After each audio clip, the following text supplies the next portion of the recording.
Mira, doña Ara está ahí. Bienvenidos a todos a una nueva sesión virtual del Seminario de Urnas y Democracia del área de Ciencia Política de la Universidad de Salamanca. Y bueno, vamos a inaugurar el 2021 con el ciclo electoral que se ha inaugurado en América Latina, con las elecciones presidenciales que se celebraron el 7 de febrero en Ecuador. Bueno, sin duda unas elecciones muy importantes para el ritmo político de la región. Y bueno, para hablar de ello, tenemos a dos invitados que están precisamente en Ecuador en este momento. Por un lado, contamos con la participación y tenemos el privilegio de estar con el profesor Simón Pachano. El profesor Pachano es profesor investigador de Flaxo, la Facultad Latinoamericana de Ciencias Sociales, y coordinador del programa de Estudios Políticos y el doctorado en Estudios Andinos, y además es doctor por la Universidad de Salamanca. Y también contamos con también un miembro del área de ciencia política, que es Julián Martínez, que es psicólogo político y actualmente se encuentra en el tramo final de sus estudios de doctorado en Estado de Derecho y Gobernanza Global de la Universidad de Salamanca. Así que bueno, muchas gracias a los dos por su participación, por estar con nosotros hoy. Y bueno, le voy a dar primero la palabra al profesor Pachano. Tienen unos 15 minutos aproximadamente cada uno, así que bueno, lo escuchamos, profesor. Muchas gracias, Mariana. Gracias a la universidad, al área de ciencia política, al instituto, por la invitación. Solamente debo decir que felizmente para mí y para los estudiantes no soy coordinador del departamento ni del doctorado. Eh, Ah, el- pero bueno, es un detalle. Yo voy a hacer una presentación, una breve presentación sobre la elección del domingo pasado y voy a tratar de ser muy breve, atenerme a los 15 minutos y más bien dejar para las preguntas, en fin, y la conversación posterior. Eh, a ver, comparto la presentación. Se ve ahí, ¿no? Está, ¿sí? Sí, se ve. Sí, Sí, ya. perfecto. Bueno, unos pequeños antecedentes que creo que es importante para quienes no están al tanto de la situación ecuatoriana y en qué contexto se da esta elección. Primero que nada, creo que estamos viviendo el fin de un modelo que fue un modelo que se trató de implantar, que fue el de los 10 años de los gobiernos de Rafael Correa, que estuvieron antecedidos por una gran inestabilidad política.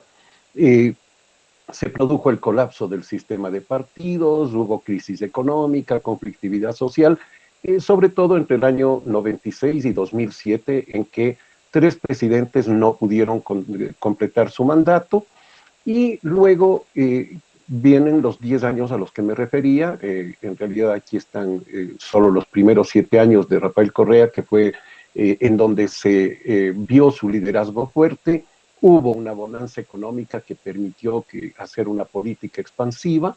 La presencia de un partido hegemónico, digamos, tanto en el legislativo como en general en el espacio político.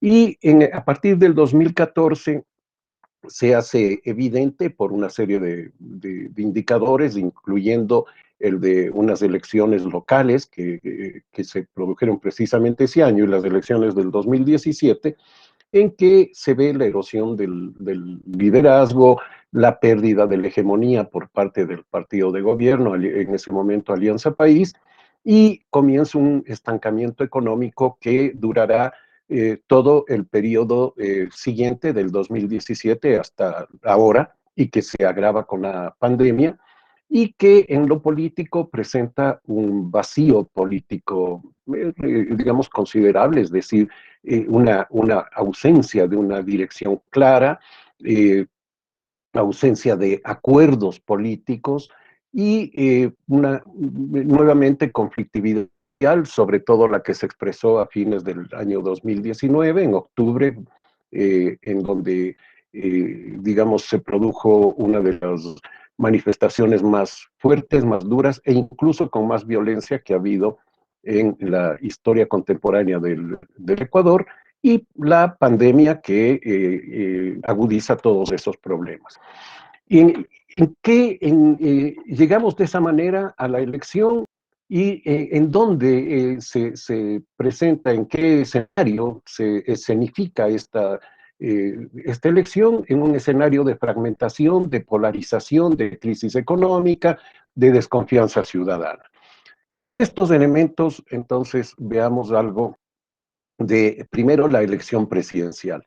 Yo quiero comenzar presentando qué decían las encuestas a fines del presente año. Ustedes ven ahí, tenemos una serie de encuestas, cada uno de los colores es de una encuestadora específica, y como ven, hay una irregularidad total, es decir, una discrepancia en las cifras. Lo que puede Profesor, ser pero un problema ¿sí? no se ve No la se ve la... diapositiva que está escribiendo, no se A ve. ver, Si querés, a ver, aquí hay se algún ve solamente problema. ahora sí se ve. Ya, pero voy a tratar de... No, ahí se ve. Sí, ahora sí. Ya. Y si la paso ahí, que es otra diapositiva, ¿se ve? No, se ve No. Creo que hay que salir No. de pantalla completa y solo presentarlo en el... Sí. Ya. Bueno, lo Tienes que presento volver a así, lo salir y presento entrar. así. Pero ahí sí se ve. Se ve, lo que pasa es que se Venga. ve la diapositiva pequeña, digamos. Claro. O sea, se ve, no pero hay modo de ¿y qué tengo que...? Ponga en presentación completa, en la copita que está abajo. Ahí. Ya, entonces voy a dejar de compartir por este momento y presentar ahora toda tu pantalla. Es eso, ¿no? No, pero es que ahí no me lleva eso. No. No. Tienes que poner una ventana, donde pone una ventana. Puse una ventana. Sí, y entonces Una ahora ventana. ahora selecciona el documento y le Es pica. sí. Y Claro, le picas, eso es lo que hice. y vuelve. Ya, ahí. Ahí está. Al Ya, parecer, pero cuando... al parecer Realizar no hace la presentación. presentación de pantalla completa, sino que solamente hace Ahora. la presentación de las diapositivas dentro del PowerPoint. Ahí, Tal cual como dice Julián. en ese Tal ítem. cual como dice Julián. Si expande, entonces puede pasar con las flechitas a los lados cada diapositiva. Me parece que solo tiene abierto el PowerPoint. Es mejor dejarlo así, no. sin pantalla completa, así va a pasar bien. Sí. Bueno, sí se ve ahí, ¿no? Sí, se ve, sí. Ahora sí. Ya, bueno, lo que quería señalar es que había una discrepancia entre las encuestadoras que puede atribuirse en algunos casos a cierta vinculación de las encuestadoras con las candidaturas, pero también a problemas de muestreo y de recolección de información por la pandemia, y finalmente a indefinición de la gente y cambios muy repentinos de un momento a otro por parte de la gente. ¿Por qué es importante destacar esto? Porque creo que lo que tuvimos en esos momentos, y vamos a ver esto con más detenimiento, o sea, desde más o menos el fin del año pasado, desde octubre, noviembre, diciembre y hasta enero de este año, teníamos una gran indefinición en las posiciones de las personas respecto a las candidaturas. Y podríamos decir que en términos, si ponemos a las candidaturas en ese momento, a fines del año pasado, en diciembre del año pasado, se dibujaba más o menos esta distribución en términos de izquierda y derecha. Considerando para izquierda y derecha las posiciones económicas de los respectivos candidatos. Y quedaba, como ustedes ven, un centro absolutamente vacío. Esa era una información con la que incluso nos movíamos todos quienes más o menos opinábamos en ese momento, y decíamos el centro está vacío, hay una polarización, y esta polarización era, como digo, en términos económicos, pero también expresaba y se superponía a la polarización de correísmo y anticorreísmo, que prácticamente iba de la mano con el de izquierda y derecha en términos de más Estado y más mercado.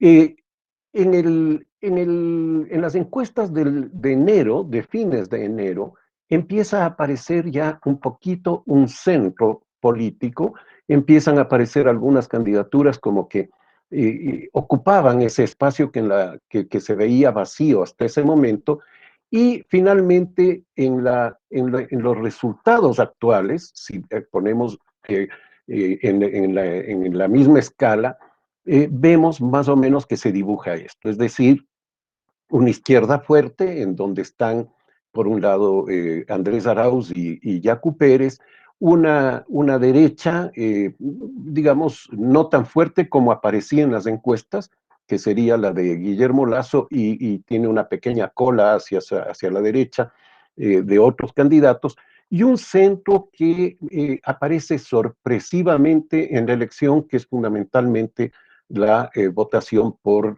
Javier Hervas, un personaje desconocido que es presentado por un partido que fue el primer partido del país en los años 80, el partido más votado, quiero decir, que era Izquierda Democrática, pero que entró en una crisis junto con el resto de partidos y casi que desapareció del mapa político y vuelve a aparecer en esta ocasión. Y si nos vamos a los 4 primeros, tenemos esta distribución en su votación. No me voy a quedar más en esto, me parece que ya lo que quería señalar es que se reconfigura de alguna manera el panorama que teníamos a partir de las encuestas y que, por lo tanto, la elección nos dice otra cosa. Esta es una de las primeras sorpresas que nos da la elección en esta ocasión. En segundo lugar, entremos ya a los resultados. Voy a tratar de ponerle en pantalla completa para que se vea mejor y después salgo.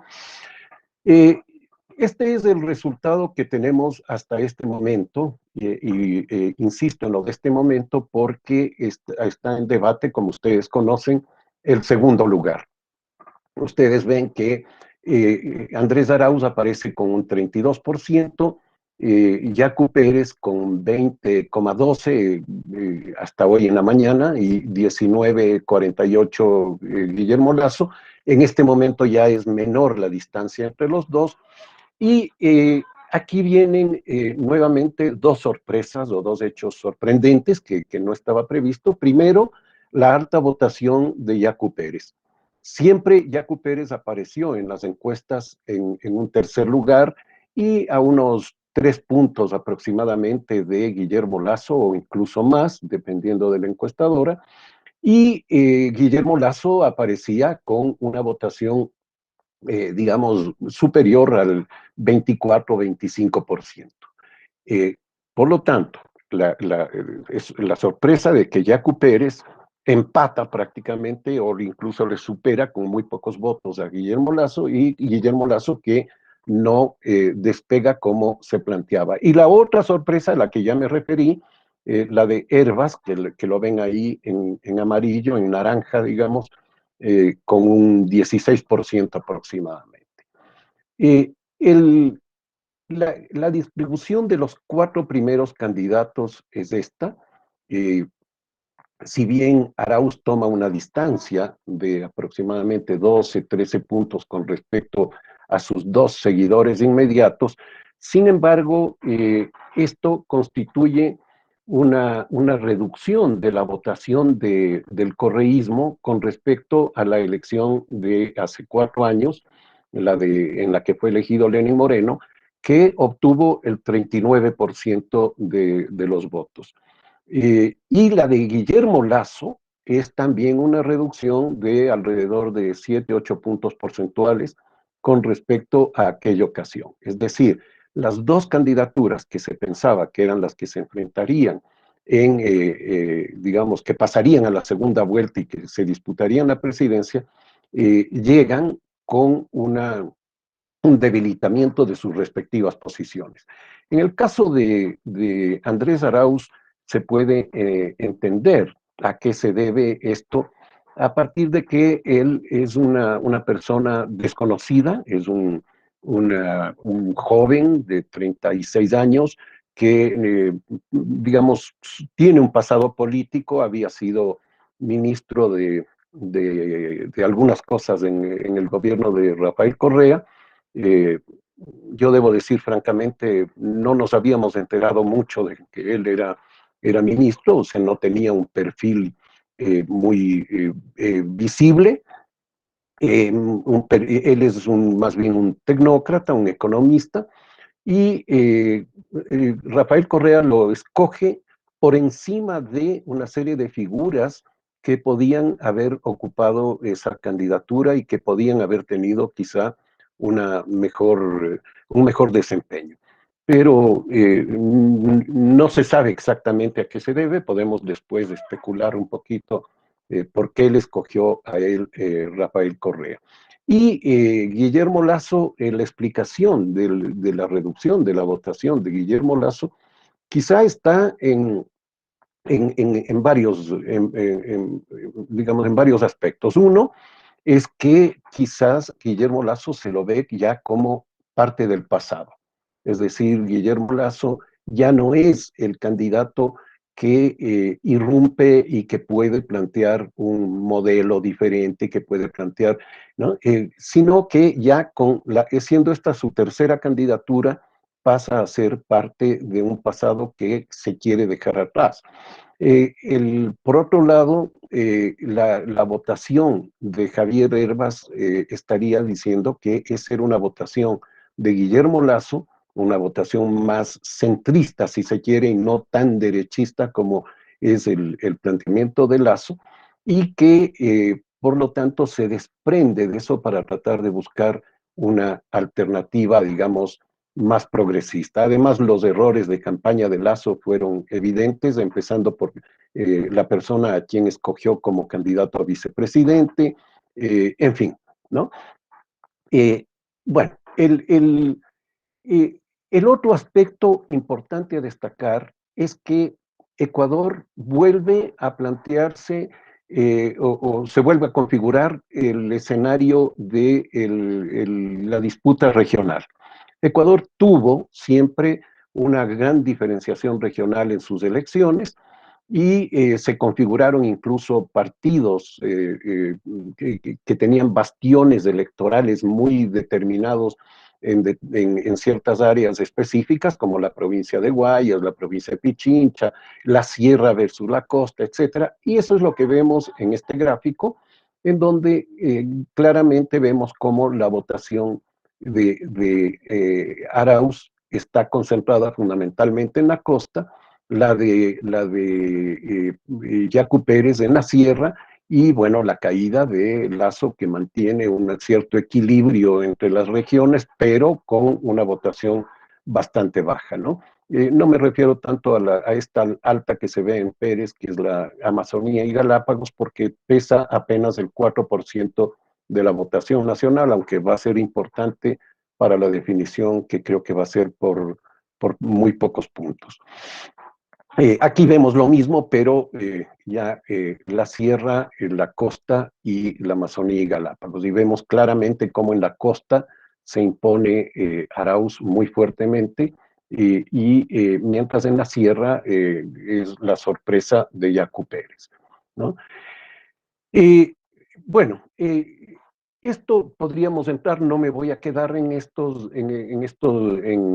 resto de cosas que son los gráficos sobre la distribución por provincias, por ejemplo, comparar Pichincha con Guayas, que es muy importante. Ustedes ven por los colores, azul Lasso, Hervas, Arauz y Pérez, y pueden ver cómo... ¿Hay algo? No. Bueno, pueden ver cómo se diferencia digamos, cómo hay diferencias muy claras en el voto. Y lo mismo comparando Manabí con Azuay, que son las provincias en donde más votos tiene Arauz, en Manabí, que llega al 51%, y Yacu Pérez al 42% en Azuay. Es decir, tenemos claramente bastiones que se van estructurando y que podrían decirnos que nuevamente estamos volviendo a esta importancia de lo regional en la política ecuatoriana. Y para ir concluyendo, para no tomarme más de los 15 minutos, algo sobre la elección legislativa. Paralelamente a la elección presidencial se realizó la elección legislativa y la conformación digamos que resulta es esta. Tenemos al UNES, que es la alianza que le candidatizó a Arauz con 49 legisladores, Pachacuti, la de Yacu Pérez con 27, Izquierda Democrática, que candidatizó a Hervas con 18, el Partido Social Cristiano, que fue en alianza con Creo, que fue la alianza que le llevó a Guillermo Lasso, con 17, el Creo con 12, que podrían ser una bancada, aunque hay dudas sobre eso, y hay unas 6 organizaciones más que obtienen puestos que son 14. La mayoría en la Asamblea se obtiene con 69 asambleístas. Y aquí tendríamos una aproximación a la izquierda-derecha en la Asamblea. Para concluir, ¿qué tenemos al frente? Primero, tenemos que el próximo gobierno va a ser un gobierno más débil de lo que se pensaba, porque la polarización que estaba prevista se disolvió, digamos, por el aparecimiento de las dos fuerzas a las que me he referido, las de Yacu Pérez y Hervas, y por lo tanto rompió de alguna manera esa polarización de correísmo, anticorreísmo, en fin, aunque deje todavía planteada la contradicción izquierda-derecha como un eje fundamental. Segundo, ese gobierno va a ser un gobierno, digamos, que va a necesitar pasar una serie de leyes, de reformas, etcétera, en la Asamblea, pero tiene una Asamblea en donde va a ser muy difícil establecer acuerdos de largo alcance. En tercer lugar, va a depender de cómo se defina el segundo lugar para el paso a la segunda vuelta, es decir, quién pase. Y en eso estamos en estos días. Hasta hoy en la mañana, Yacu Pérez tenía unos pocos miles de votos por encima de Guillermo Lasso, pero se están procesando unas actas que se llaman actas observadas, es decir, que tienen algún indicio de que no han sido bien manejadas, que no está bien la firma del presidente de la mesa, cosas de ese tipo, y que están en proceso de, digamos, de escrutinio en este momento, y que puede ser que le den el triunfo a Guillermo Lasso, perdón, no el triunfo, el paso a la segunda vuelta a Guillermo Lasso, lo que provocaría un problema bastante complejo, ya que el Consejo Electoral se apresuró el día domingo en la noche a dar el informe de un conteo rápido, una cosa que ningún consejo electoral debe hacer en el mundo, que es dar una información oficial de un conteo rápido. Los conteos rápidos los hacen empresas de fuera, think tanks, entidades académicas, lo que fuera, pero es un absurdo que un organismo oficial dé oficialmente un informe de un conteo rápido que se sabe que después puede cambiar, como en efecto cambió a los pocos minutos del anuncio hecho por las autoridades del Consejo Electoral. Y esto generó ya la idea de que pasaba la segunda vuelta Yacu Pérez, y cualquier cambio que haya, y como parece que va a haber, suponiendo que sea quien pase la segunda, Guillermo Lasso, se entenderá que pasó por, digamos, irregularidades cometidas en la mesa de escrutinio y no en las urnas. Entonces, todo esto va a generar un problema serio de legitimidad para la próxima elección y sobre todo va a definir en gran medida cómo se produzca la segunda vuelta. Y termino con esto diciendo que tanto Yacu Pérez como Guillermo Lasso necesitan, para ganar a Arauz, necesitan el voto del otro.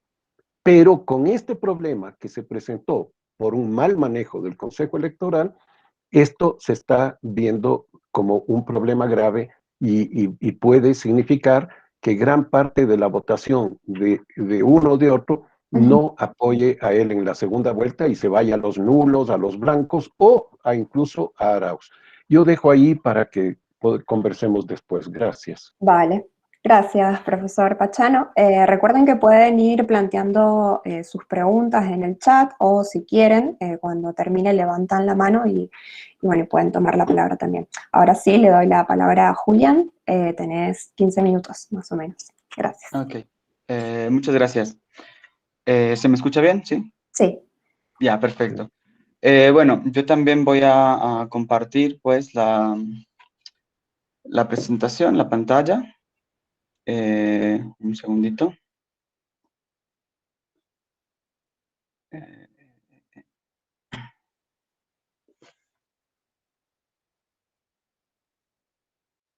Sí.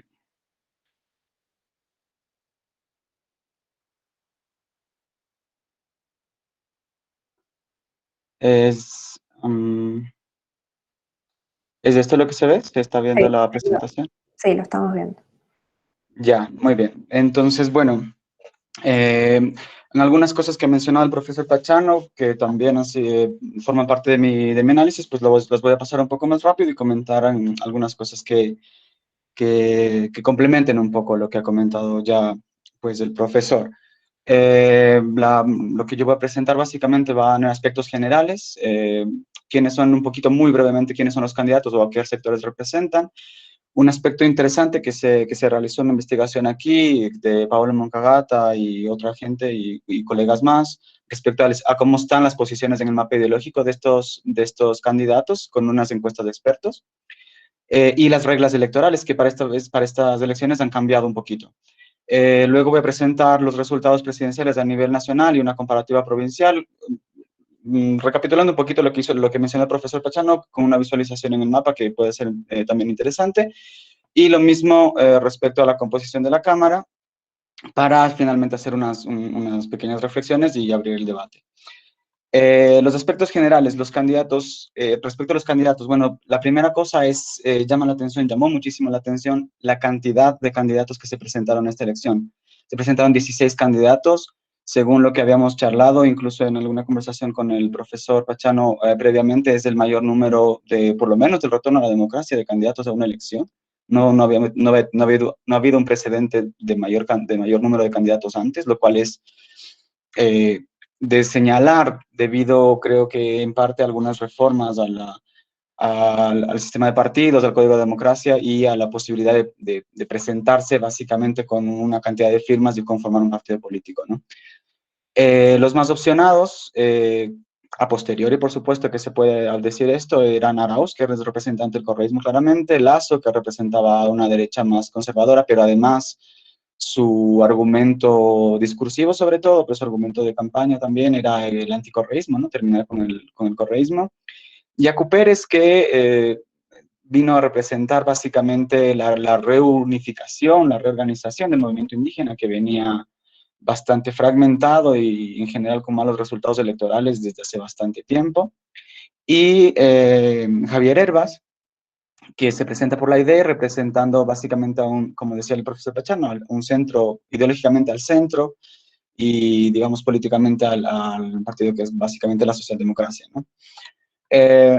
las reglas cambiaron para esta elección. Las listas para los candidatos de la Asamblea son listas bloqueadas y cerradas. Luego de 25 años se retoma este método. Hasta la elección anterior eran listas abiertas y se podía elegir candidaturas individuales entre listas. Luego la fórmula de asignación de escaños, se adopta la fórmula de Webster, que aparentemente es un poco más proporcional que la de D'Hondt. Y se aplica pues la fórmula de Webster para todas las listas, pero creo que principalmente tiene más poder combinada en una circunscripción grande, como podría ser los asambleístas nacionales, donde entran partidos minoritarios, ¿no? Y también se exigían primarias, y aquí hubo algunos problemas, justamente, digamos, hasta pocas semanas antes de la elección, con candidatos que se presentaban o no, en diciembre, cuando se inscribían las candidaturas, si es que habían hecho primarias o no para vicepresidencial. De hecho, la misma candidatura a la vicepresidencia de Correa fue un asunto de debate nacional, que al final se retiró la candidatura porque habían problemas en esto. Entonces hubo problemas para implementar y sobre todo creo que para el control. En la cuestión de las primarias, creo que tiene el CNE, pero básicamente como sistema político tiene bastante que avanzar en el sentido de institucionalizar las primarias dentro de los partidos políticos. El panorama ideológico de los candidatos, en una encuesta realizada a 22 expertos por Pablo Moncagata y otros colegas, salió esto en la revista Vistazo, ubicaba, pues, ideológicamente en dos dimensiones, una dimensión económica y una dimensión de valores a todos los candidatos. Y curiosamente, respecto a lo que decía el profesor Pachano, que decía que reaparece el centro, pues los candidatos más opcionados, los tres primeros candidatos, dejando de lado a Hervas, que sí, efectivamente se encuentra en el centro del panorama político, se encuentran en los extremos de esta clasificación, por supuesto, que es una clasificación externa de expertos y que podrá tener los problemas que pueda llegar a tener, pero Lasso se encuentra en un extremo de derecha de conservadurismo, Pérez está entre las opciones, lo más a la izquierda en lo económico y también a la izquierda en valores, y Arauz en valores es más conservador, pero en economía también está entre las opciones posibles en la extrema izquierda, digamos, en lo económico, ¿no? Lo interesante, lo novedoso, lo sorpresivo fue la candidatura de Hervas y cómo recuperó en pocas semanas, pues, un caudal de votos que era bastante impensable en su momento. Y me parece, y yo creo que puedo discrepar un poco incluso con la clasificación esta, porque Hervas se pronunciaba bastante más abierto en asuntos de valores, o sea, yo lo ubicaría un poco más en el progresismo que lo que está ubicado en este mapa ideológico. Simplemente que, bueno, probablemente cuando se realizaron estas encuestas de expertos, Hervas no era un candidato tan conocido y su plataforma tampoco estaba tan disponible, pero Hervas tiene muchísimo calado en sectores urbanos de clase media y entiendo que con valores un poco más progresistas en contra del conservadurismo de Lasso, sobre todo, ¿no? Quienes han votado por Hervas han sido gente que se desencantó del conservadurismo de Lasso en el asunto moral, en el asunto de derechos, aunque podrían compartir algunas cuestiones en economía, y parece que se decantó estas votaciones por esta dimensión ideológica, que me parece que es bastante interesante. Parece que la ciudadanía, las preferencias de la ciudadanía están moviéndose en el espectro ideológico, y parece que la dimensión moral y de valores empieza a tomar un peso más fuerte que la dimensión económica. Bueno, los resultados presidenciales a nivel nacional, que es lo que presentó ya el profesor Pachano, pues no voy a detenerme mucho aquí. Este gráfico fue realizado con un 97.88% de las actas escrutadas. Actualmente, hace unos minutos que estuve chequeando, hay un poco más de 4.000 votos de diferencia entre Yacu Pérez y Guillermo Lasso. Hay 1.251 actas con problemas, que es las actas con novedad que dice el CNE, pero de esas 1.251, 1.069 están en la provincia del Guayas. En la provincia del Guayas, por cada voto que saca Yacu Pérez, Lasso saca 3. Entonces, si es que damos por hecho que el proceso es transparente, eso puede ser debatible o no, pero si damos por hecho que el proceso es transparente y estas actas entran a contarse sin ningún tipo de problema, después de ser revisadas, hay una diferencia de votos que daría el paso a la segunda vuelta a Guillermo Lasso. Sigue siendo cuestionable, también me sumo al comentario del profesor Pachano, la mala gestión del Consejo Nacional Electoral en la transmisión de los resultados. El conteo rápido no podían haber decretado, haber dicho que ya un candidato pasaba o no pasaba a segunda vuelta cuando se encontraban dentro del margen de error. Y la segunda cosa es que ya han pasado 3 días desde las elecciones y la demora solamente en la provincia del Guayas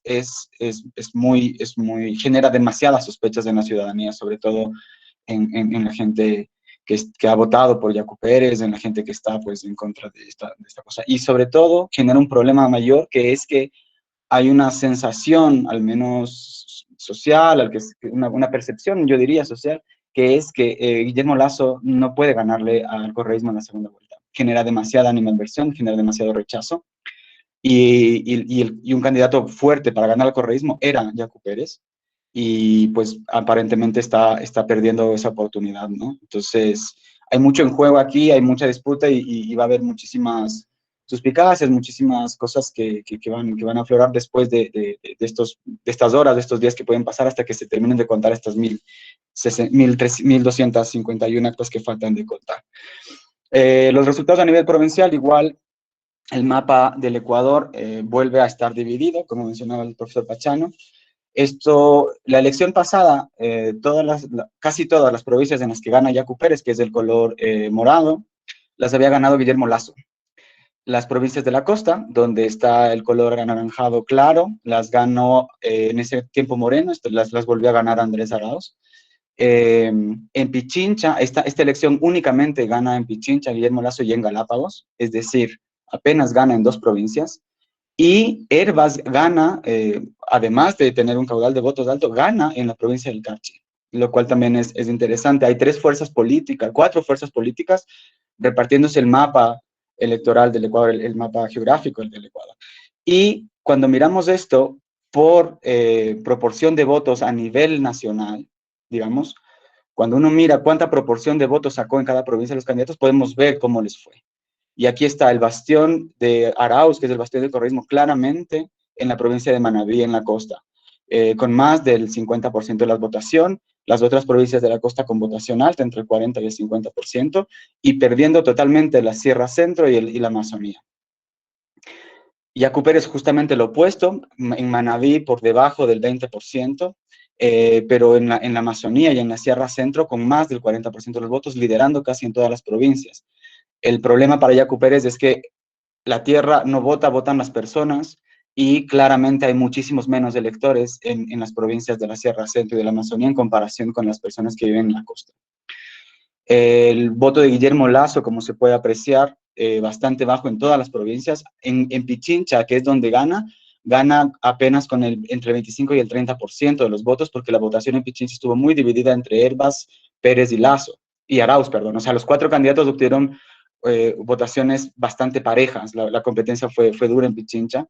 Y en Galápagos es una de las provincias donde apenas gana por más del 30%, ¿no? Y bueno, Hervas, ya que es el candidato sorpresa también, pues ha tenido un buen performance en la provincia de Carchi, que es la que ha ganado. En Pichincha, bastante por los sectores urbanos, asumimos, y en las provincias del sur del Ecuador, en Loja y en Zamora. Este es el mapa electoral, básicamente cómo ha sido el rendimiento en la geografía, digamos, por provincia de los candidatos a la presidencia de la República. Voy a ahora simplemente pasar muy rápidamente por la composición de la Cámara. Tenemos 5 bloques de partidos fuertes, sí, claramente definidos, más 14 diputados, que es una votación que puede ser decisiva, pero finalmente en términos de bloques es marginal, lo cual, en mi opinión, y también compartiendo con algunas de las propuestas del profesor Pachano, es que empezamos a ver tal vez el final de la polarización del correísmo en el Ecuador.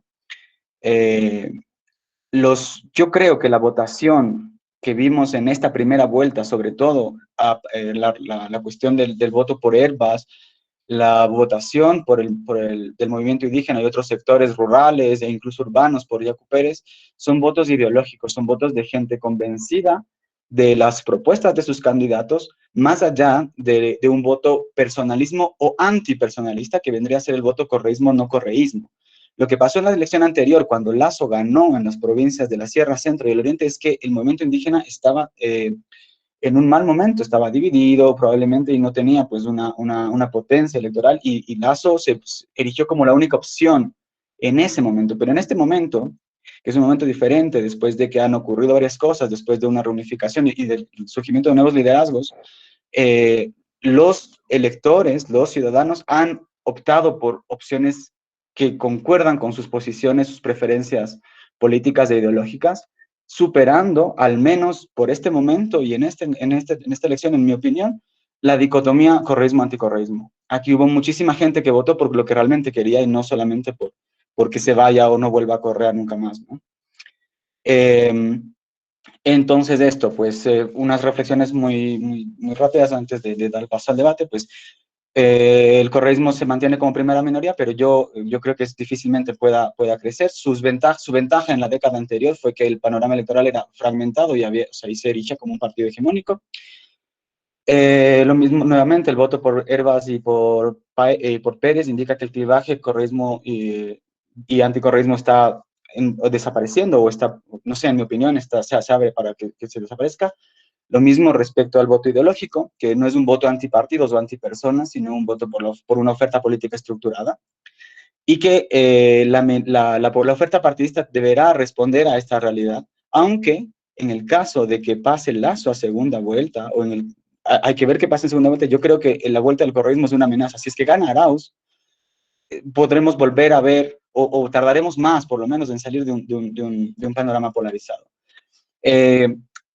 Mencionar que la histórica irrupción de Pachacuti como segunda fuerza política indica que el proceso de unificación se viene tejiendo desde la misma época del correísmo, cuando se traicionó la propuesta de dejar el petróleo en Yasuní, cuando se movilizaron por la defensa del agua, cuando Correa a partir de cierto punto empezó a criminalizar la protesta social, y que explotó básicamente en octubre de 2019, ¿no?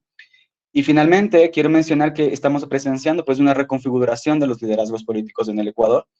Yacu Pérez se erige pues como un nuevo líder político de los movimientos sociales indígenas, aunque moderado. Justamente creo que esa ha sido una de las herramientas de su potencia electoral.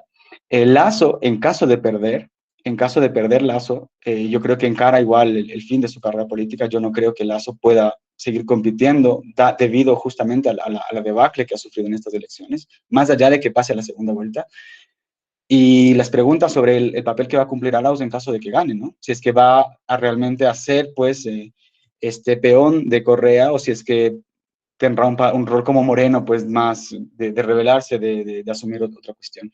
Y yo creo que en caso de perder Arauz, pues, no va a capitalizar de ninguna manera, porque no es un líder, ¿sí? No es un líder dentro del correísmo. Creo que finalmente fue puesto allí como un peón del correísmo, y si es que no gana en la elección, finalmente yo no creo que tenga mucho más trayectoria en su carrera política, en la vida política del país. Eso es todo por mi parte. Muchas gracias. Bien, muchas gracias, Julián. Y bueno, si les parece, abrimos el debate y las preguntas que haya. Voy a leerles unas preguntas que están en el chat. Una pregunta de María Rondot que dice: ¿podrían hablar sobre la posibilidad de que Lasso dé un paso al costado? ¿Es legal? ¿Qué consecuencias tendría? ¿Es un escenario que Lasso debería contemplar? Profesor Pachano, no sé si quiere comenzar.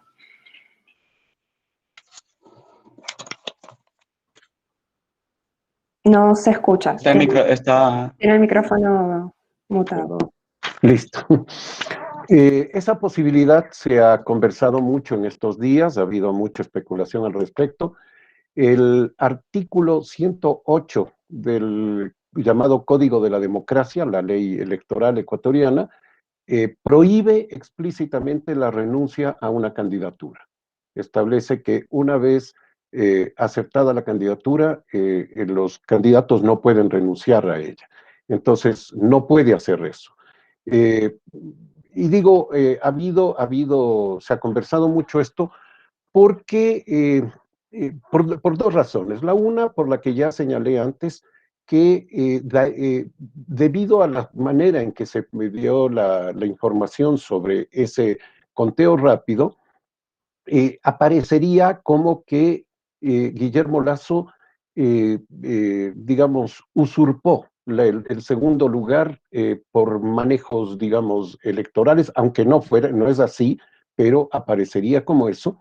Y en segundo lugar, se conversó también mucho sobre esto porque digamos, hay casi la certeza de que en una segunda vuelta Guillermo Lasso no puede ganar al correísmo. ¿Por qué? Básicamente porque para ganar necesita los votos, por lo menos de Hervas, que podría ser que gran parte de los votantes de Hervas se vayan hacia Guillermo Lasso, habría una cierta afinidad, y una afinidad dada además por el anticorreísmo, pero los votos de Yacu Pérez, ese 20% que tiene actualmente, yo creo que mayoritariamente se irían ya sea a nulos o al correísmo, y muy pocos estarían dispuestos a ir a apoyar a un banquero como lo tratan ellos. Entonces, sería muy difícil que crezca digamos, la votación de Lasso por esa vía. Quedan los otros candidatos, los que tuvieron 1 o 2%, que suman aproximadamente un 14%. Tal vez podría beneficiarse de eso, pero no le da para ganar. Al contrario, Yacu Pérez podría tener la mayor parte de la votación de Guillermo Lasso, es decir, habría un endoso más grande desde la votación de Lasso a Yacu Pérez, y podría, digamos, y tendría también la de Hervas, por un criterio simplemente de realismo político, por el anticorreísmo. Y entonces él sería un candidato con más probabilidades de ganar.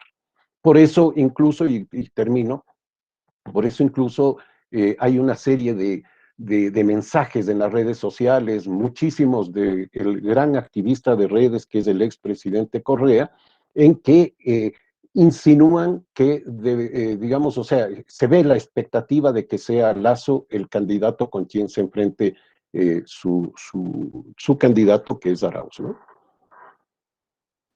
Julián, no sé si quieres responder o pasamos a la otra. No, yo primero, pues nada, el conocimiento sobre el Código de Democracia del profesor es excelente. Yo creo que es algo que ha sonado bastante, sobre todo en Twitter, en redes sociales, esta cuestión de que Lasso no va a poder ganar a Arauz. Y esa es la mayor complicación respecto al posible paso a segunda vuelta de Lasso, y por eso la gente, incluso gente que votó por Lasso, está cuestionándose porque votó por Lasso por votar en contra de Correa, y aparentemente esa no era la mejor forma de hacerlo. Entonces era simplemente eso, o sea, es algo que se percibe en ese sentido, pero no tengo mucho más que comentar que lo que comentó Simón. Bien, bueno, David Molina dice, ¿qué posibles efectos sobre los resultados de Lasso ha tenido la alianza con el Partido Social Cristiano?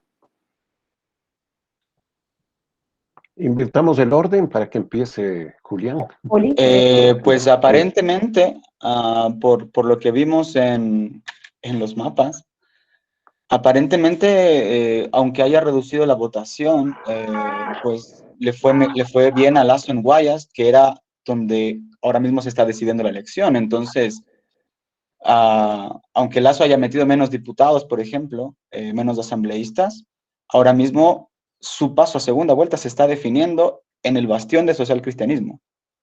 Entonces, yo veo que la alianza de Lasso con el socialcristianismo le está ahora mismo dando réditos a Lasso, es lo que yo podría decir hasta ahora.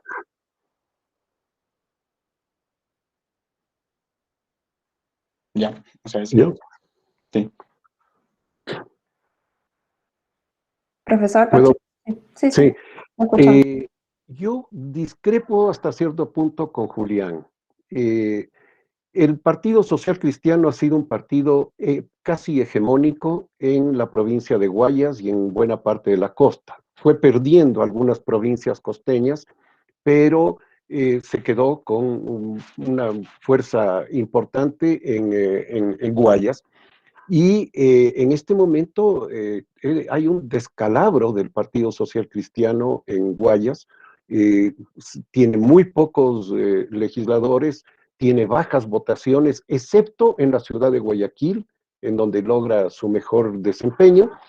Y si uno incluso suma la votación que en la elección anterior tuvieron Cynthia Viteri, candidata del Partido Social Cristiano, y Guillermo Lasso, y ve que ahora no llegan ni a la tercera parte.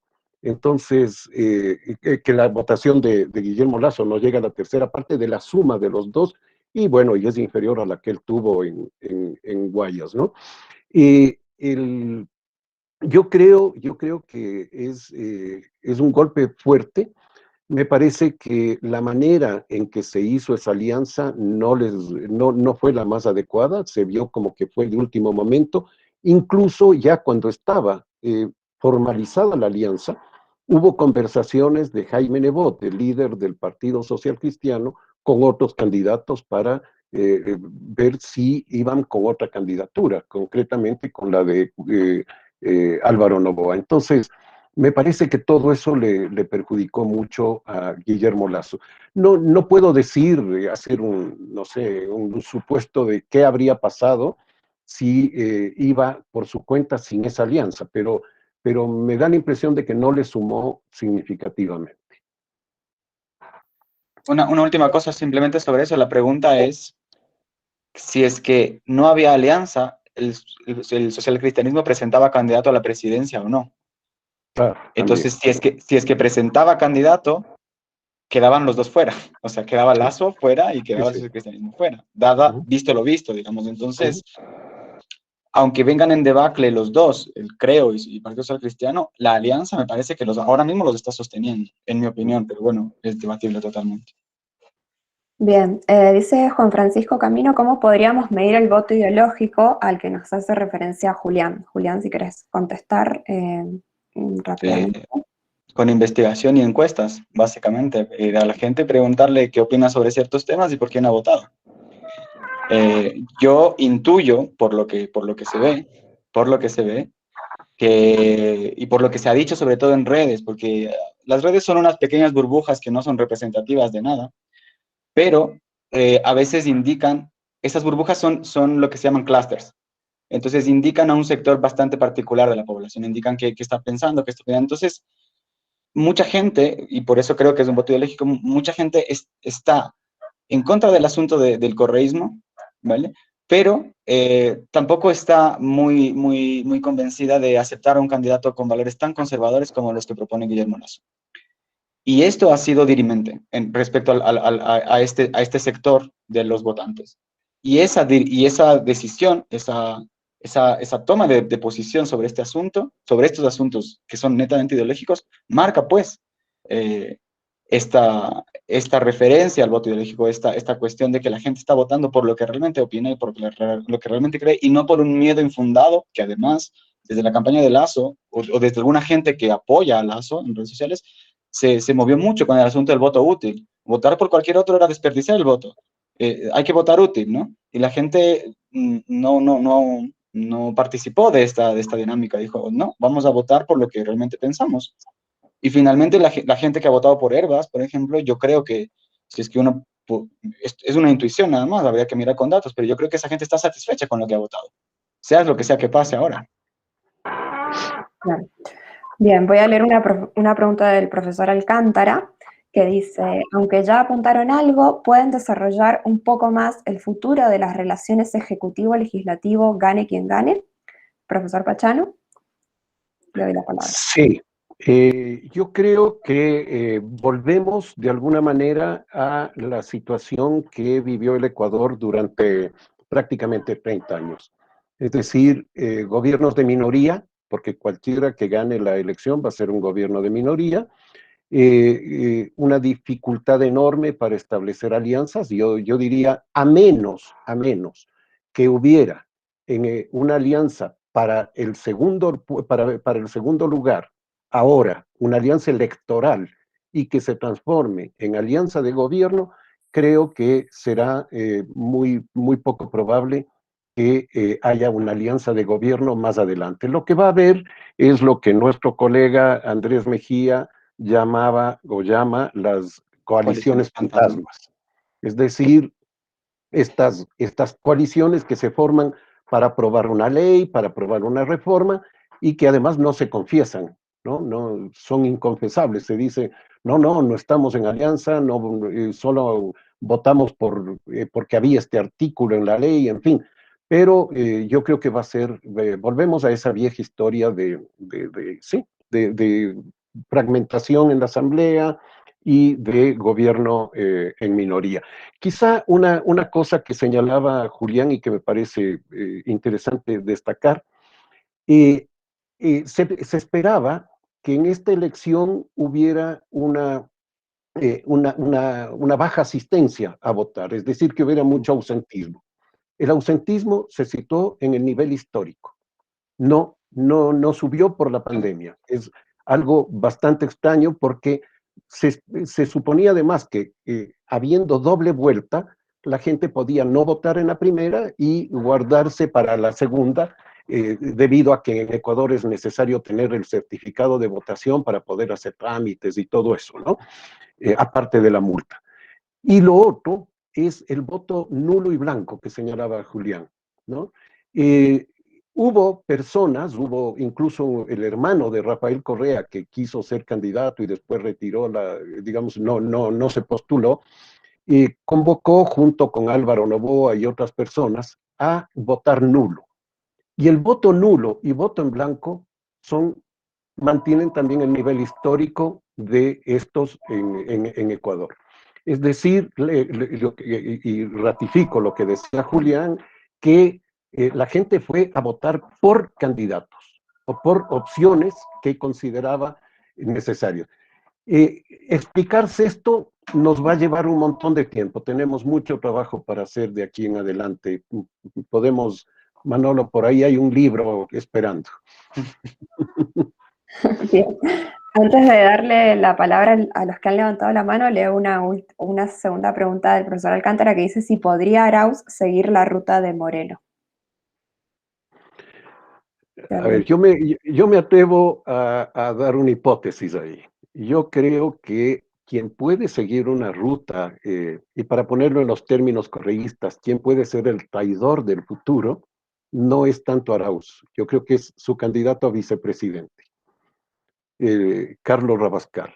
Carlos Rabascal tiene una trayectoria bastante extraña. Él surgió a la vida pública, digamos, en los años 90, cuando Alberto Dajic fue vicepresidente de la República y Rabascal formó parte del equipo muy, muy cercano, el círculo íntimo de Alberto Dajic. Es decir, además era una persona muy comprometida con el neoliberalismo y con toda esa política.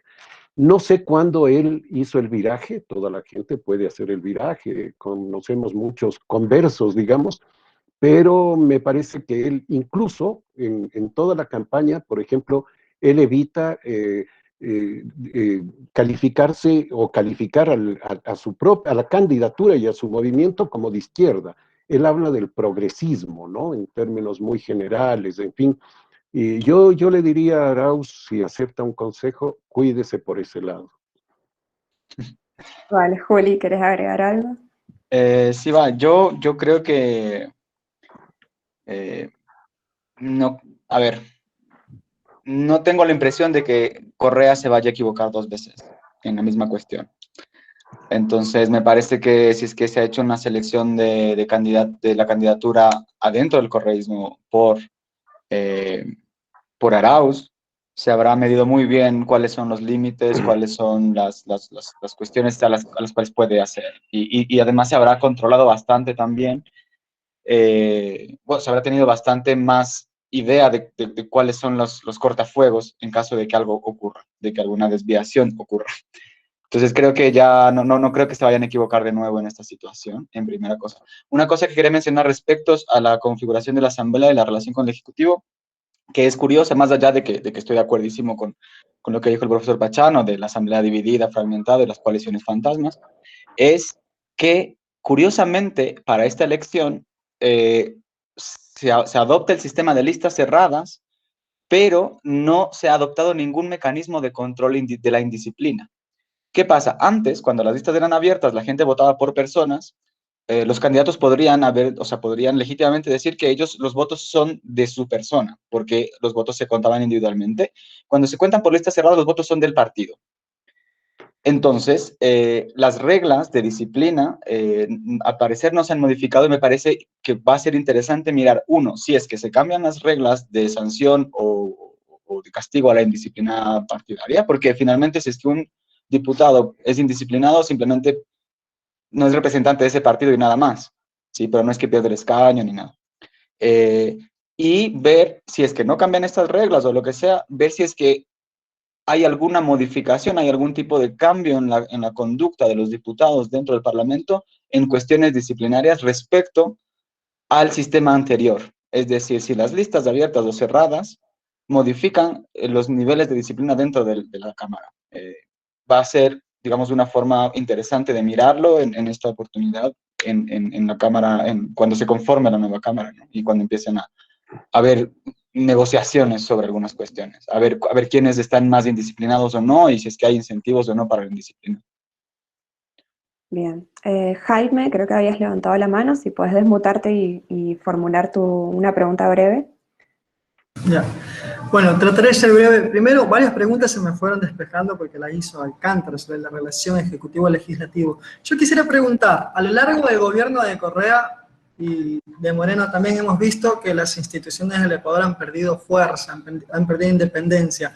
Ahora, con este clima de conflictividad social que puede venir si Lasso llega a pasar a la segunda vuelta, ¿cuál es la confianza que puede haber en las instituciones en el Ecuador? Porque me parece que es un tema clave. En el Ecuador no hay una confianza en las instituciones y el CNE también es una institución en la cual no se tiene confianza. Incluso en el balotaje del 2017 también generó conflictividad social. Quisiera saber cuál es el panorama político que se presenta ahora, dependiendo de cómo las instituciones en el Ecuador han perdido independencia, autonomía, fuerza, estabilidad, incluso el poder jurídico también, ¿no? ¿Qué es lo que sucede? También hay lawfare, puede haber indultos, las personas que están afuera podrían regresar dependiendo de quién llegue al poder. ¿Cuál sería el poder de las instituciones en el Ecuador? Gracias. No sé si alguno de los dos quiere responder. Yo creo que en la pregunta están prácticamente contenidas las respuestas, ¿no? Me parece que el argumento es muy válido y claro, va a depender mucho, obviamente va a depender mucho de quién llegue al gobierno, sobre todo en el último aspecto, ¿no? El aspecto digamos, de los juicios y de los posibles indultos, en fin. Pero ahí quizás hay un tema interesante, y es, Andrés Arauz ha dicho que él no le indultaría a Rafael Correa porque él sabe que los jueces, y el propio Correa ha dicho que él no necesitará que le indulten porque los jueces van a cambiar esa decisión, digamos así, ¿no? Es decir, nos está diciendo una de dos cosas: o que van a cambiar jueces y van a tener, para tomar el mismo término que él usó, van a meter la mano en la justicia, o están convencidos de que la justicia se mueve al viento que sople en ese momento, ¿no? Cualquiera de las dos nos habla de una bajísima institucionalización, ¿no es cierto? Y bueno, eso habrá que ver. Pero lo otro que está también implícito ahí es que si es que Arauz le indulta a Rafael Correa, estaría reconociendo que hubo un delito, porque se indulta a un delito, a un delincuente, digamos, ¿no? Y lo que ellos han dicho permanentemente es que no hay tal delito. Y entonces tendrían que esperar este movimiento de la justicia, digamos, para hacerlo, ¿no? Y en todo caso, sí, respecto al Consejo Electoral, y yo diría a las autoridades electorales, porque también está el Tribunal Contencioso Electoral, es penoso lo que ha sucedido en todo este periodo, es penoso. Y no, digamos, se pensaba que se iba a reinstitucionalizar el Consejo Electoral y lo que vemos es que no. La última parte de la campaña, cuando se superaron los problemas internos del Consejo y cuando quedó sin efecto lo que había hecho el Tribunal Contencioso Electoral, de alguna manera se volvió digamos, se pudo hacer una elección ordenada, una elección, digamos, sin problemas, hasta el momento en que salió la señora presidenta a decir cuál era el resultado del conteo rápido. Una cosa que es un absurdo y que rompe toda esta buena cara que habían dado en las últimas 2 semanas el Consejo Electoral, ¿no? Julián, ¿querés agregar algo? No, yo lo único sí es que yo creo que,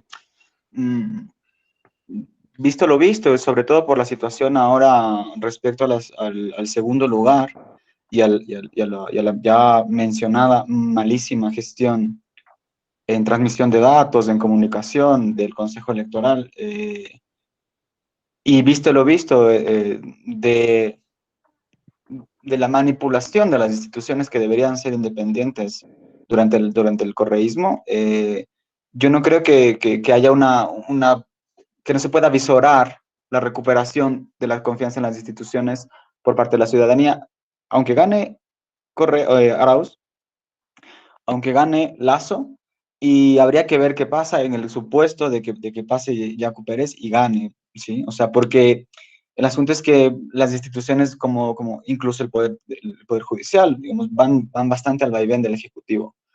Y yo no creo que ninguna opción en este momento, sobre todo las opciones, la opción del correísmo, garanticen una institucionalización del país, al contrario. Y aunque ganen otras opciones, puede llegar a ganar Lasso o Yacu Pérez, la confianza resquebrajada en las instituciones está bastante lejos de volver a recuperarse. O sea, el hecho mismo, no solo es que no solo es que la presidenta del Consejo Electoral haya dicho en cierta hora que un candidato ya ha pasado la segunda vuelta dentro del margen de error, es que al minuto siguiente el otro consejero del CNE, del Poder Electoral, salió a desmentir esto, a dar otra información diferente y contradictoria. O sea, no es el hecho de que hayan dado una comunicación a destiempo, es que los propios miembros de la institución han salido a contradecirse entre sí. O sea, si es que eso ya se ve tan evidente, se mira tanto hacia afuera, estamos ante un árbitro que está totalmente desprestigiado. Y más aún cuando la diferencia de votos que va a decidir el paso a la segunda vuelta de uno de los dos candidatos va a ser escasísima. Esto tenía que haber sido un proceso muchísimo más transparente, esto tenía que haber sido un proceso muchísimo más serio, ¿sí? Y no ha sido, no. Yo creo que el CNE no ha estado para nada a la altura, probablemente, no puede que me equivoque, pero probablemente hayamos estado ante la peor gestión electoral del CNE de hace bastante tiempo, comparable tal vez a la de Juan Pablo Pozo. Bien. Pero no sé eso. Tenemos tiempo para una última intervención o reflexión. No sé si alguien quiere tomar la palabra. Ahí hay una pregunta de Salo Sandoval que dice: ¿qué elementos del sistema de partidos debería cambiar en Ecuador para tener elecciones más transparentes y con menos dispersión? A propósito de las últimas elecciones, si quieren cerramos con esta pregunta. Sí, yo creo que hay mucho que cambiar ahí. Y una de las cosas que se hizo visible en esta elección es algo que señalaba Julián, el alto número de candidatos. ¿Por qué aparece ese alto número de candidatos? Primero, porque hay una crisis de los partidos que viene desde fines del siglo pasado, o sea, desde el 90, 96, 98 concretamente en adelante es cuando se expresa claramente eso. No ha habido una recomposición de los partidos, pero además hay una legislación muy, muy flexible, muy amplia, muy permisiva, ¿no? En Ecuador, un partido o una organización política que se inscribe en el Consejo Electoral, y hay 280 organizaciones inscritas, aunque, digamos, puede presentar candidatos a la presidencia de la República y a la Asamblea Nacional, aunque sea una organización de carácter local, es decir, provincial o cantonal, o sea, municipal, ¿no? No necesita ser de alcance nacional. Por ejemplo, ahí hay que hacer una reforma, que solamente sean las organizaciones de alcance nacional y que sean partidos políticos estables, en fin, ¿no? Eso es necesario. Luego, tener un seguimiento de los partidos, de que tienen vida los partidos. Esto está establecido en el Código de la Democracia, así pomposamente llamado, que es la ley electoral y ley de partidos, ¿no? Pero no se cumple, no hay un seguimiento, no hay una vigilancia, por ejemplo, de los recursos que se entregan para capacitación, ¿no? Se entregan recursos, hay un financiamiento de la política que está bien que haya financiamiento público de la política, pero no hay un seguimiento, una evaluación hecha por las autoridades. Entonces, hay muchas cosas que cambiar en lo de los partidos. Lo que también señalaba ya Julián, se pasó a una votación de listas cerradas. Muy bien, yo creo que eso fue un gran paso, pero había que acompañarle de estos otros, ¿no? Entonces, y una última cosa, la Asamblea Legislativa en Ecuador se elige fundamentalmente, más del 80% de sus integrantes, no, mucho más, provienen de circunscripciones pequeñas, es decir, circunscripciones menores a 5 integrantes, a 5 escaños, ¿no? Por tanto, son el caldo de cultivo para los caudillos locales, si se junta con el otro aspecto que señalaba antes. Y entonces tenemos un problema incluso de no proporcionalidad para los partidos y sí para una gran presencia de caudillismo, caciquismo, en fin, ¿no? Bien. Ya, yo solamente quiero mencionar que los elementos de las reglas para que el sistema de partidos sea, digamos, un poco más estable, deseablemente más transparente, por supuesto, son los que mencionó el profesor Pachano, pero creo que hoy presenciamos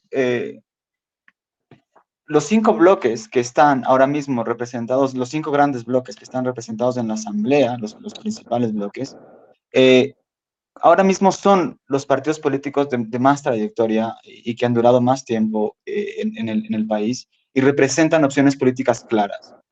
Creo que la ausencia de un líder tan polarizante como Correa ha permitido que, aunque las reglas se hayan cambiado un poco más o menos, naturalmente, quiero ponerlo entre comillas, naturalmente, la conformación de los partidos políticos en la Cámara sea un poco más adecuada respecto a la realidad política del país. Es decir, tenemos un partido de centro-izquierda, tenemos un partido de los sectores sociales e indígenas, tenemos un partido de la derecha o 2 partidos de la derecha, y ya, o sea, que están cubriendo el panorama político como en la mayoría de las otras democracias. Es decir, tenemos un espectro completo, no tenemos partidos, obviamente descontando el correísmo, ¿no? No tenemos partidos que estén polarizando, que estén poniendo toda la atención en una sola cuestión de si es que esta persona o la otra, o Correa o no Correa, etcétera. Y esto era lo que afectaba a la estabilidad, yo creo que también incluso a la transparencia perdón, solo a la estabilidad del sistema de partidos, a la salud del sistema de partidos. Creo que ahora los partidos políticos que están allí estructuran una asamblea donde se puede debatir, donde se puede llegar a eso, a deliberar cuestiones de una forma un poco más razonable, antes que como pasaba, digamos, en la legislatura del 2013, que habían 70 y pico diputados sobre 137 del correísmo, ¿no? O sea, me parece que ahora estamos ante una asamblea, en este aspecto al menos, poquito más estructurada, más saludable, quisiera decir de alguna manera. Bien, pues bueno, si les parece, lo dejamos ahí. El profesor quiere... No, hay una última pregunta de Junior Obas en el chat. Lo siento. Junior Obas pregunta si, según vuestra respuesta, el multipartidismo es un problema para el país. Sí, ¿qué? Perdón. El multipartidismo es un problema para el país. Yo no creo eso. No me parece que sea un problema realmente.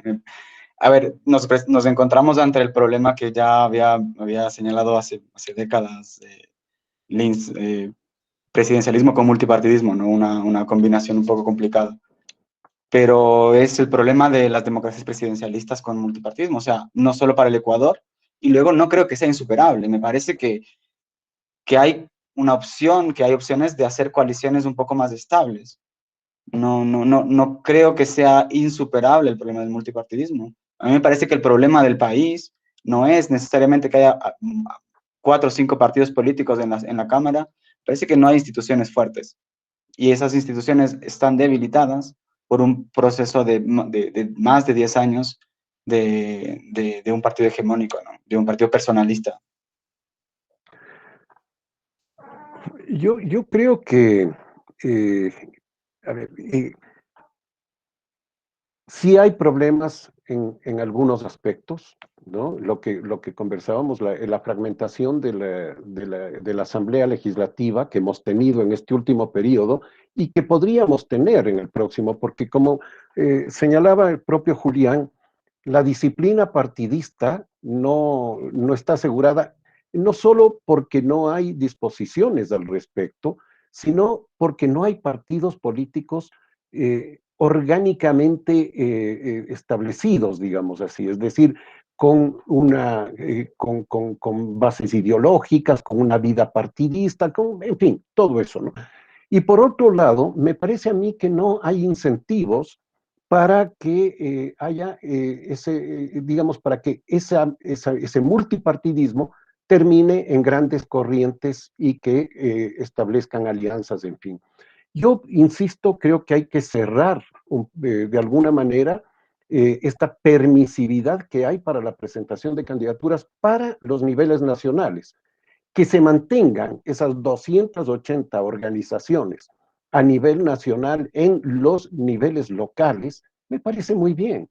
Que jueguen en sus respectivas canchas. Yo siempre digo, aprendamos del fútbol. En el fútbol el campeonato se define en la primera categoría. En la categoría A, ¿cómo se llame? No sé bien, yo no sé mucho de fútbol, pero sé que se definen entre el Real Madrid y el Barcelona, ¿no? Y esos equipos pueden ir y jugar con un equipo local, un partido, digamos, de beneficencia o de lo que sea, pero no se juega en el campeonato. El problema es que aquí el campeonato se juega con unas representaciones locales que no representan a nadie.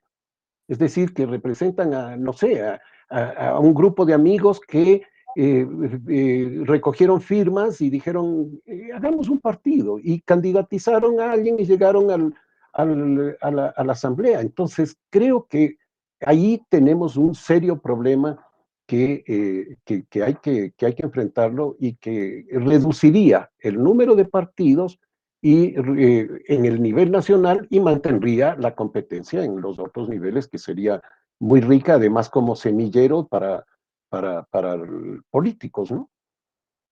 Para el oficio del político, como diría el profesor Alcántara.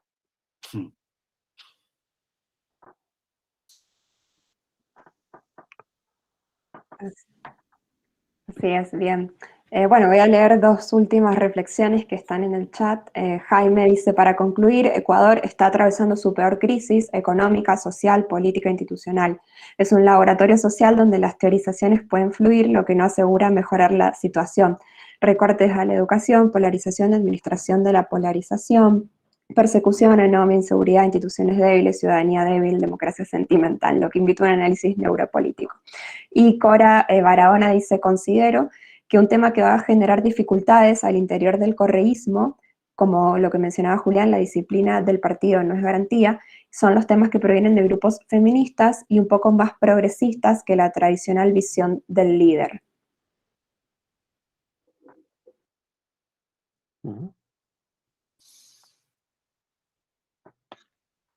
Vale. Sí, yo creo que son reflexiones, ¿no? Más que preguntas y... Sí, son reflexiones. Sí, no, Ecuador está atravesando una situación bastante crítica, muy endeble. Ya acá en Ecuador nunca habíamos afrontado una crisis económica como la que afrontamos hoy. Cuando Ecuador estaba... Jaime, por favor, eres muy joven. No, Hace 20 años el país estaba hecho un desastre. ¿Cómo puedes Ecuador decir estaba eso? mal. Sí, pero Ecuador estaba mal. Pero luego nos damos cuenta que cuando Ecuador estaba mal, afuera estaban bien. Pero ahora Ecuador está mal y afuera está mal. La crisis del coronavirus ha dejado una crisis económica a todo el mundo. ¿Y qué sucede? Que en Ecuador estuvo acompañado de corrupción también. El robo de los insumos médicos, una desconfianza en las instituciones, aparte de eso, recortes presupuestarios a la educación. Ahorita estamos en economía, no sabemos a dónde estamos apuntalando. Entonces, todo el mundo dice que no quiere que vuelva el correísmo y entonces el voto se da en contra de una figura, en contra de un proyecto político. Y todo lo que significó el debate, que creo que Julián puede corroborarlo, el debate de los candidatos a la presidencia estaba girando en torno a qué? A poner armas a las personas en las manos, a hablar de la corrupción, etc. Entonces, por ahí las cuestiones de demagogia y todo lo demás son un momento duro. Yo discrepo con lo que acabas de decir, porque aunque en el debate se haya hablado de armas, ninguna de esas opciones tuvo votos significativos, al contrario. Y aunque hayas mencionado de que la cuestión es correísmo, anticorreísmo, mi argumento es justo lo opuesto, estamos saliendo de esa dicotomía porque estamos viendo votos ideológicos por opciones políticas concretas que no son el correísmo y que además no proponen el correísmo como una punta de lanza para obtener votos. Solo Lasso lo propone, además de sus propuestas ideológicas particulares. El resto no. Entonces, yo creo que es diferente.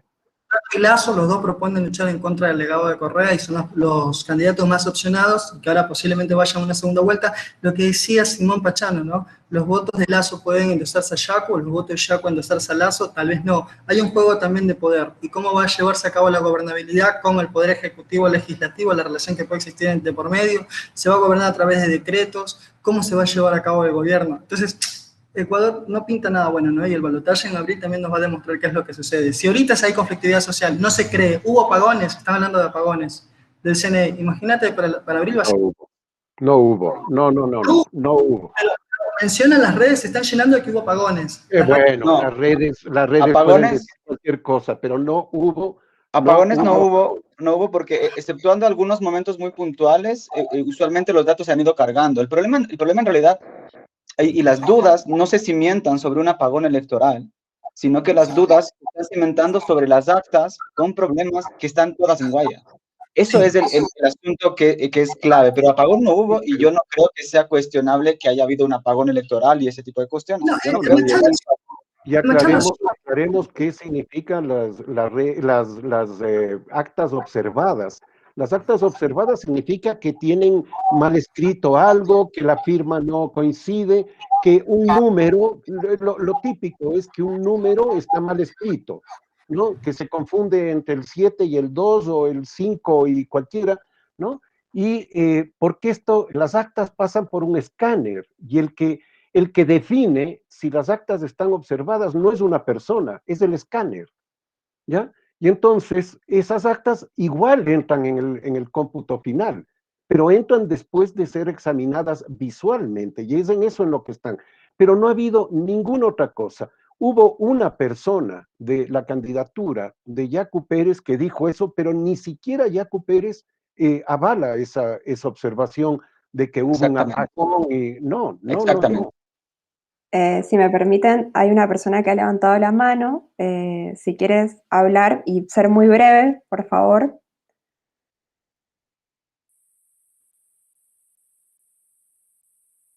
Vale, bueno, no sé, parece que... Accidental. Bueno, mil gracias. Bueno. Simón, Jan, Mariana, mil gracias. Recordar que tenemos un Así Democracia la semana que viene, ¿no, Mariana? Sí, el miércoles 17 tenemos el Urnas y Democracia de las elecciones catalanas, así que los esperamos, y el 3 de marzo, si no me equivoco, sobre las elecciones en El Salvador. Así que bueno, muchas gracias. Me imagino que Perú también tendremos pronto, ¿no? En abril. En abril. Sí, sí, Y sí. segunda vuelta de Ecuador, Ah, entonces. y segunda vuelta de Ecuador, Claro. seguramente nos vamos a volver a encontrar. Así que bueno, muchas gracias a los dos, gracias al profesor Alcántara y a todos los que se conectaron por haber estado en este Urnas y Democracia. Lo dejamos aquí. Bueno. Gracias a ustedes, gracias por la Gracias. invitación y Chao, chao. saludos a Abrazo. todos los amigos que veo. Ahí está Saludos. despidiéndose Martín. Gracias, hasta luego. Gracias.